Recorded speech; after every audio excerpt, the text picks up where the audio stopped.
Men, pernah nggak sih kalian tuh lagi belajar matematik, misalnya di sekolah atau enggak di tempat kuliah, terus kalian tuh belajar misalnya grafik fungsi, terus kalian ngeliat tuh, misalnya grafik fungsi dari X yang garis, atau grafik X kuadrat yang misalnya bentuknya kayak V atau U, kemudian kalian ngeliat grafik sinus X itu yang turun naik turun, terus kalian mikir, bisa nggak ya gue gambar pakai fungsi ini gitu. Kita akan mempelajari grafik dari fungsi sinus X. Kalau mungkin ada beberapa kalian yang sudah mempelajari tentang fungsi ini, adalah fungsi periodik, di mana dia awalnya naik, turun, turun, naik, dan dia akan berulang-ulang terus, yaitu berperiodik, di mana periodenya itu adalah 2 pi. Nah, fungsi ini seperti fungsi-fungsi lainnya, dia memiliki properti yang unik, yaitu ada seperti fungsi biasa, dia bisa digeser ke kiri atau ke kanan. Fungsi ini juga bisa digeser ke atas atau ke bawah. Nah, untuk fungsi periodik ini, dia memiliki properti yang spesial, seperti kita bisa menaikkan amplitudonya, atau menurunkan, atau membaliknya. Kita juga bisa mengganti periodenya, yaitu kerapatannya lah kasarnya gitu. Nah, bagaimana? Menarik gak? Kalau misalnya fungsi sinus itu bisa digeser, bisa dirapetin sama bisa tinggiin gitu. Menarik gak sih? Ya enggak lah, masa gitu aja menarik gitu. Tapi mah semua orang juga, well nggak bisa sih, tapi ya lanjut lah. Nah, ya udah kalau gitu kita bikin menarik aja. Gimana kalau misalnya nih, tadi kan kita tahu amplitudonya, periodenya, sama faktor gesernya antara ke samping atau ke atas. Sekarang gimana kalau misalnya kita ubah faktor-faktor tersebut jadi sebuah fungsi.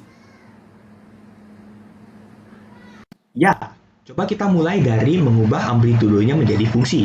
Coba kita pikirkan fungsi yang sederhana. Coba aku ambil contoh X per 10.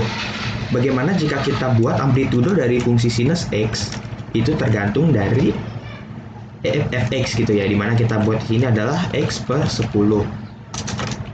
Bisa kita lihat bahwa fungsi sinus X-nya ini makin lama makin besar, semakin ke kanan, semakin nilai X-nya besar, mengikuti perkembangan dari X per 10. Nah, sekarang bagaimana jika misalnya amplitudonya itu kita ubah jadi setengah lingkaran, yaitu coba square root dari 100 dikurang X kuadrat. Nah, bisa kita lihat bahwa fungsi sinus X-nya ini dibatasi juga oleh tidak hanya setengah lingkaran di atas, tapi setengah lingkaran di bawah, yang tidak dibuat, yaitu negatif akar 100 dikurang X kuadrat. Setelah itu, sekarang bagaimana jika amplitudonya itu merupakan fungsi sinus juga dengan periode yang berbeda, misalnya kita ambil 2x. Nah, bisa kita lihat bahwa fungsinya ini jadi tidak masih berperiode, namun sedikit berbeda dari yang biasanya. Oke, setelah kita mengubah-ubah fungsi amplitudonya, sekarang kita mulai ke mengubah periodenya. Sekarang kita punya, misalnya kita ingin periodenya itu X per 10 juga ya, untuk mengambil contoh.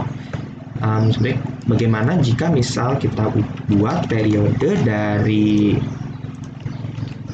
fungsi sinus ini X per 10. Namun kan akan dikalikan X lagi, jadi kita buat X kuadrat per 10. Nah, bisa kita lihat bahwa fungsinya ini awalnya renggang, namun semakin lama dia akan semakin rapat, semakin rapat, semakin nilai X besar, maka dia akan semakin rapat mengikuti naiknya fungsi X per 10. Sekarang, bagaimana jika fx-nya itu kalau naik kan dia akan semakin rapat, dan kalau semakin mendekati 0 dia akan semakin renggang. Sekarang bagaimana jika dia periodenya itu naik turun, seperti contohnya misalnya sinus gitu. Coba kita masukkan fungsi periodenya itu adalah sinus, misalnya X per 10 gitu ya, biar terlihat. Nah, bisa kita lihat dia awalnya renggang, kemudian mulai cukup rapat sedikit, kemudian renggang lagi, kemudian rapat, renggang, rapat, renggang, rapat, renggang, dan kemudian semakin banyak rapat dan renggang. Makin berperiode. Oke, setelah kita mengubah-ubah periodenya, sekarang kita coba untuk mengubah faktor gesernya menjadi sebuah fungsi. kita punya, misalnya kita ingin menggeser sejauh, misalnya penggeserannya itu adalah x kuadrat per 100 gitu ya. X kuadrat per 100.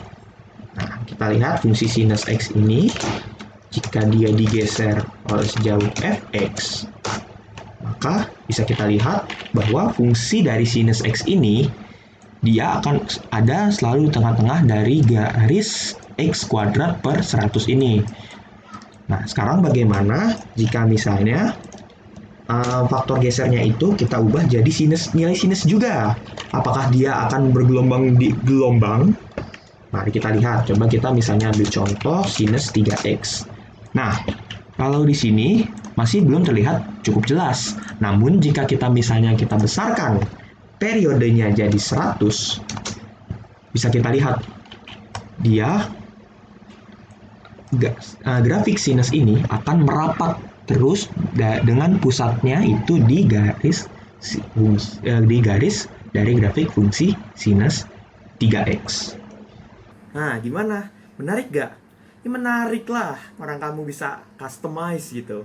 Customize fungsi sinus, bisa kamu naikin jadi bentuk U lagi, atau kamu bentuk ngikutin lingkaran, pinggir lingkaran gitu misalnya. Bisa kamu coba-coba aja, kreasikan gitu dari kamu. Coba kamu download aplikasi GeoGebra, atau enggak kamu langsung buka webnya aja. Nanti aku taruh linknya di kolom di deskripsi video ini. Nah, jangan lupa video ini kasih like dan terserah sih mau subscribe atau enggak lah ya. Yaudah, sampai ketemu lagi. Dah.